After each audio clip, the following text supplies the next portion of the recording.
Hello everyone. I apologize for coming at y'all so late, but I got a couple things I want to get out of the way. One of these is about Susan Smith, that she plans to fight for freedom again. Let's get into it. Temu Halloween sale. Don't miss out. All kinds of brand laptops up to $100 off. Rich stuff. I know, but I knew it was so horrible.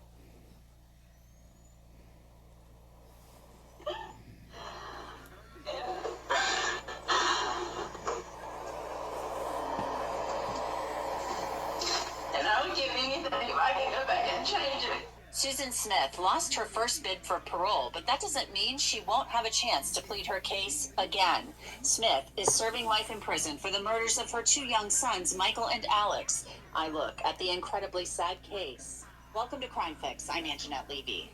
When Michael and Alex were reported kidnapped back in 1994, that set off a search for two little boys in a red Mazda that took the nation by storm.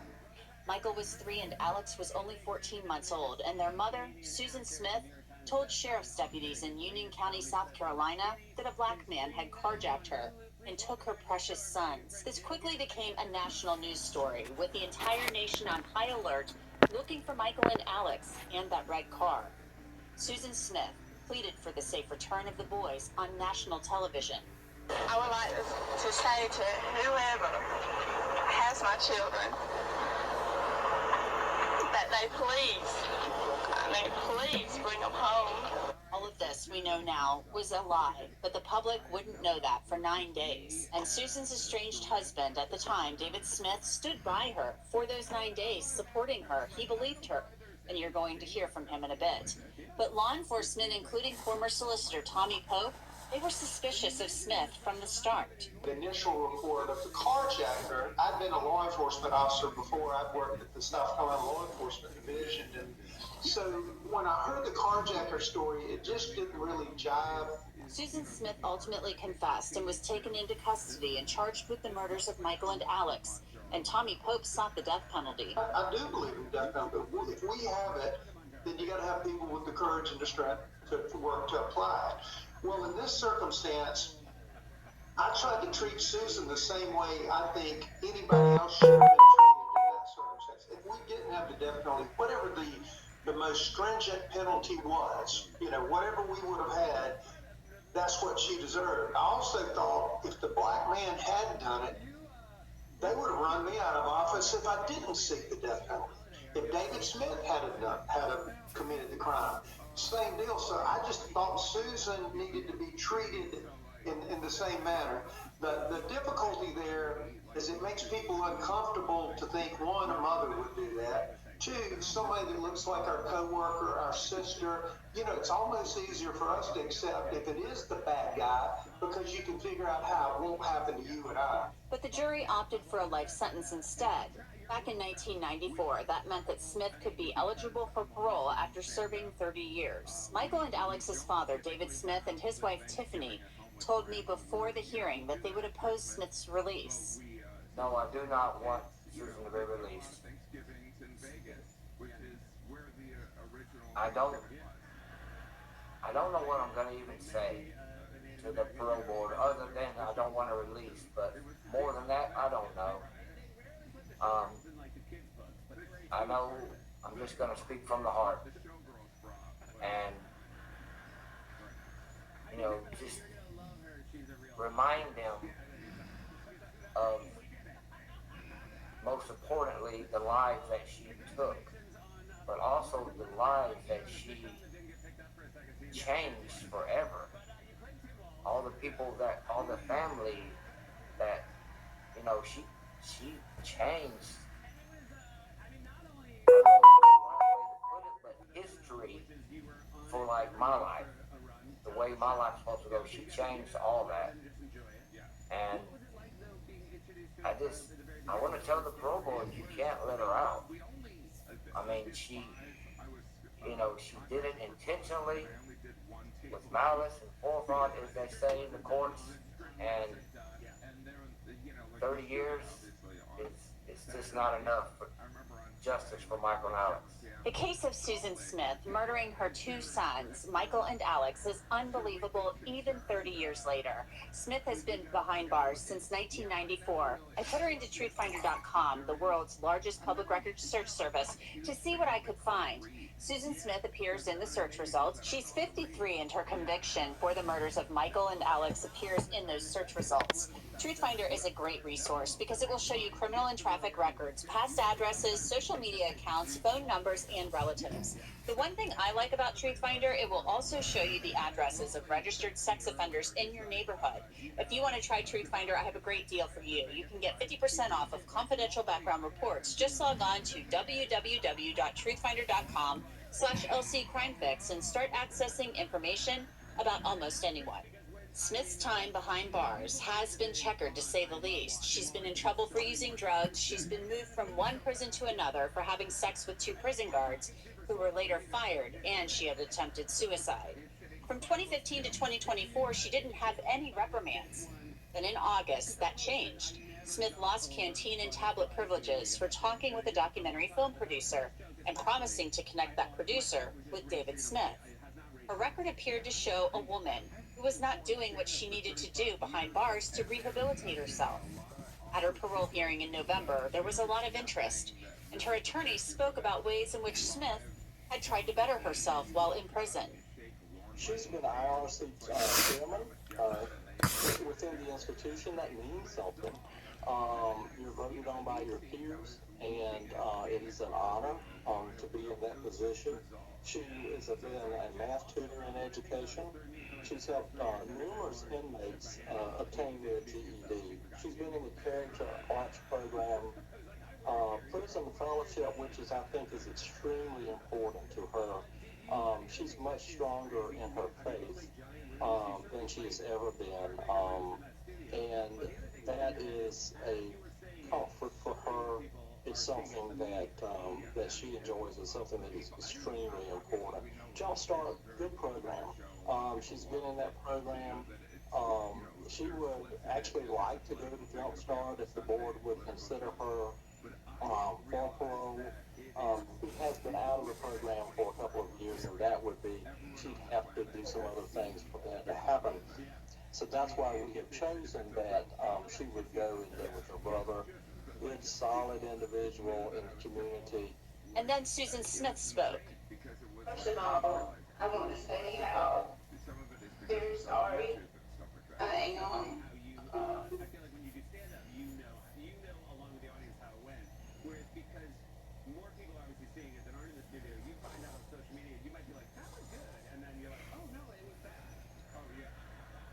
It's okay, Susan. Just talk with us.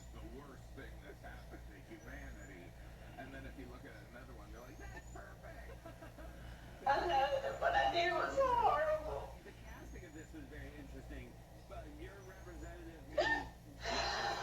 Yeah.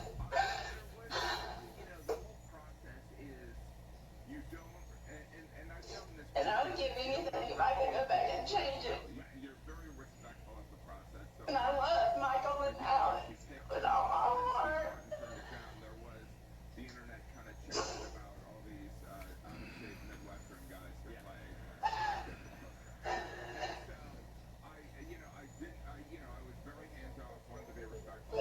Drugs or alcohol the night that you murdered your children? No, ma'am, I was not. But then David Smith spoke against the release of the woman who murdered his little boys. It's been a tough 30 years. I'm not here to speak about what she's done in prison. You all have the records, accounts of all that. Just here to advocate on Michael and Alex's behalf as their father.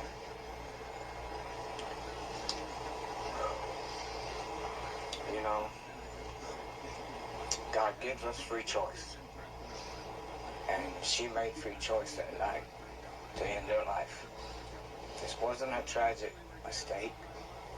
It wasn't something that she didn't mean to do. She purposely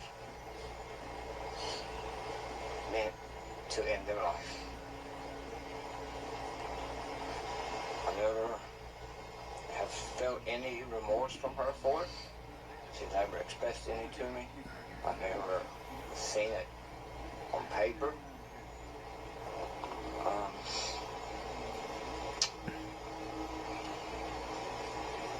No, you've heard, she changed my life for the rest of my life that night.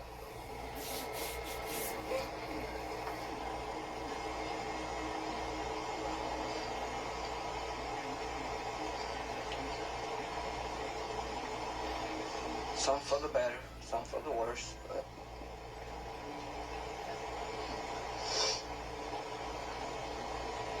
what she did, not only to Michael and Alex,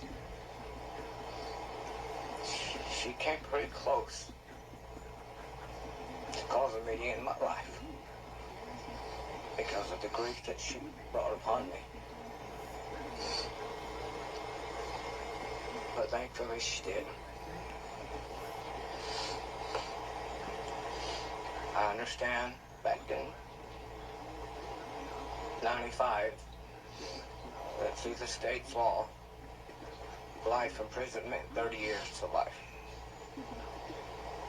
And now that's different, but at that time, that's what counts. I understand that.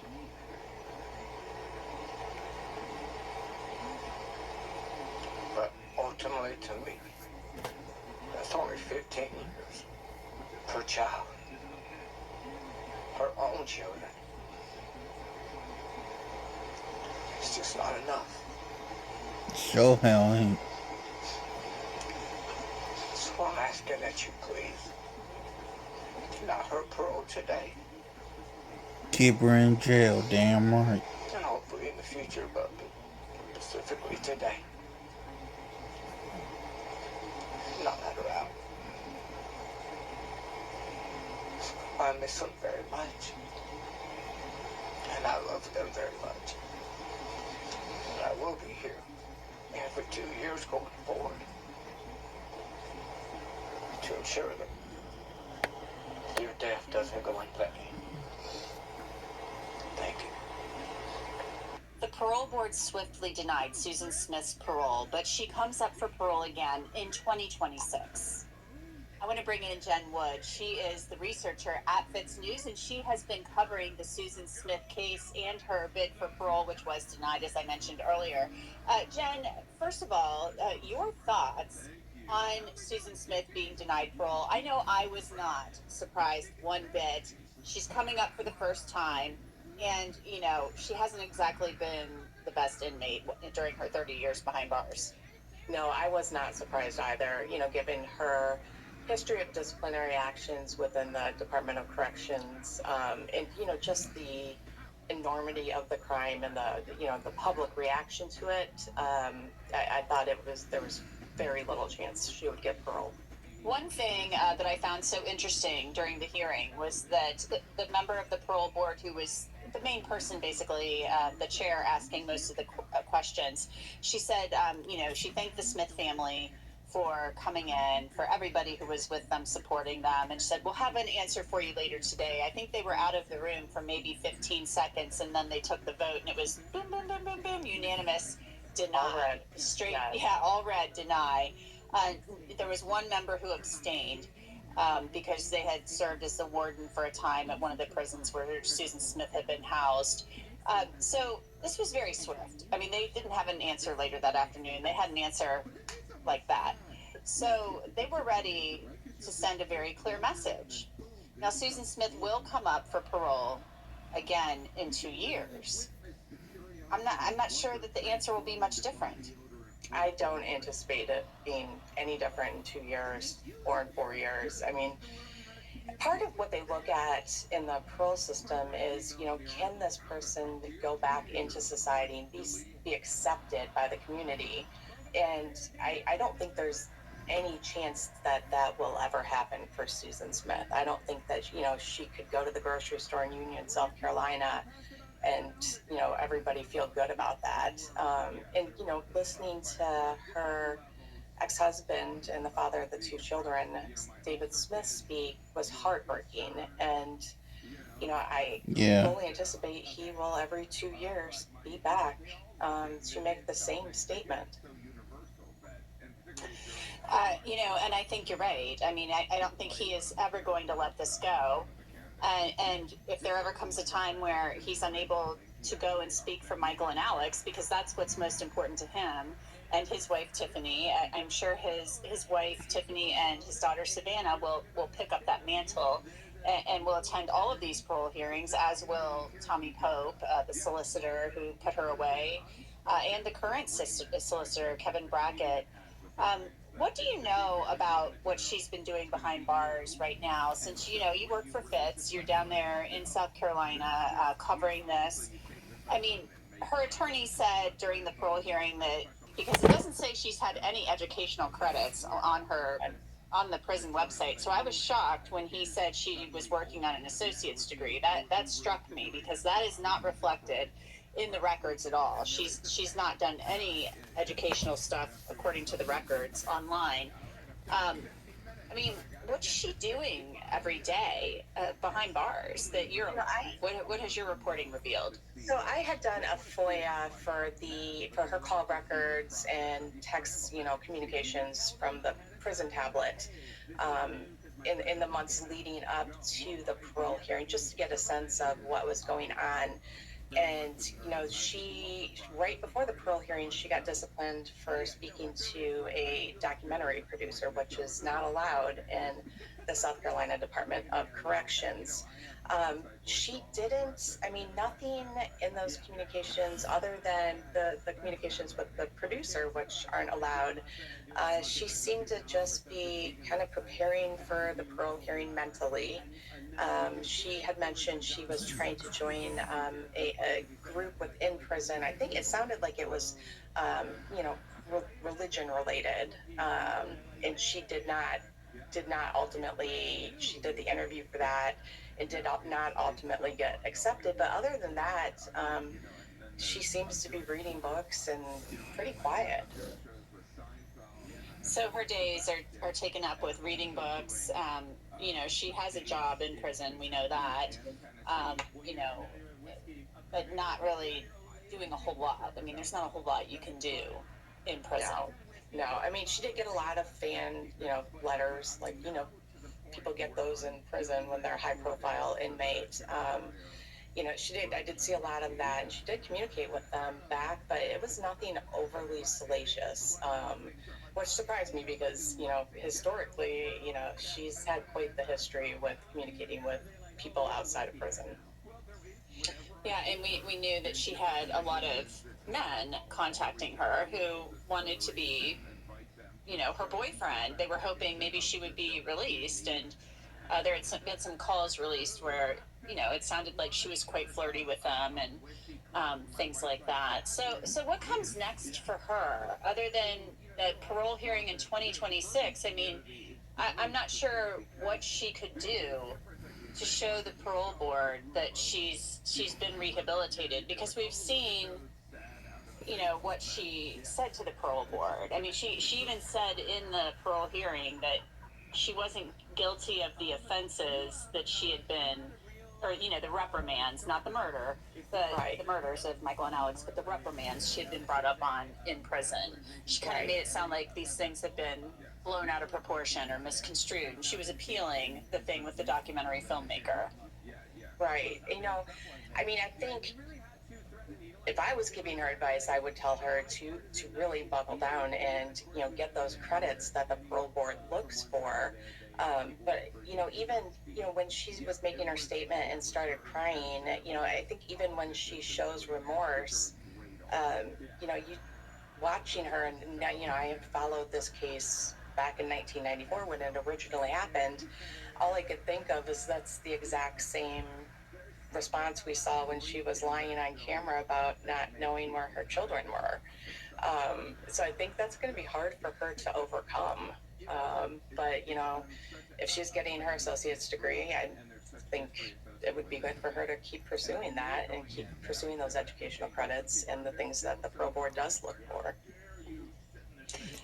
I feel like it's still raw in South Carolina, this case. I mean, even if you were a younger person back then, you remember it.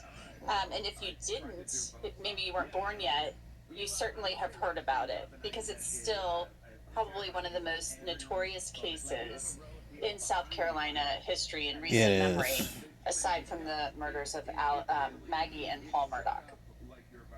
Yeah, and it was interesting for me personally. When this first happened, I think I was 16, 17. So I followed it, and it was, I remember thinking how tragic it was, and how could a mother do this? And now I'm a mother, so looking at it now, to me it was even more heartbreaking. So I think as time passes, the crime doesn't get any less horrific. It's not something that you can overcome. Yeah, it certainly is not. And I know that David Smith and his wife Tiffany, they want the focus to be on Michael and Alex, the two little boys who never got to grow up. And I think that, they wore the pictures into the parole hearing, and that's what people remember. I mean, they remember Susan Smith, but people remember that those little boys, they didn't have a chance. And They they certainly didn't. didn't have a chance when that car went into the lake, and it's heartbreaking. Yeah, I mean, I remember seeing that picture on the news as they were searching for them, before she confessed to what had happened. And, it's the same picture that they wore, and it's the same picture you see in your mind mentally when you think about this case. It's just, yeah, it is a hard image to see. And I am glad that so many people spoke at the hearing in their, in their honor. Most certainly. Well, we will be looking ahead in 2026 to see what happens. Jen Wood, thank you so much.